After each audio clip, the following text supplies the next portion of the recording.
Lahat dito. Iniwan ko yun sa study table ko eh. A.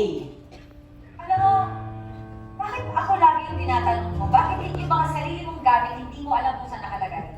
M. Mamaya, katanong mo sa akin nasa yung susi ng kotse. Diba? A. Andun! Sa kabilang drawer. N. Ako, lagi na lang ganito. Pagod ako sa trabaho, tapos nilagay ko yung gamit ko dyan sa isang part, nawawala, tapos magagalit ka pa sa akin.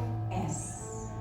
Sige, mula pa yun, hindi na ako makikialam sa mga gamit mo. Total, pakiramdam ko, wala naman din akong lugar sa buhay mo eh. I thought we were in this together.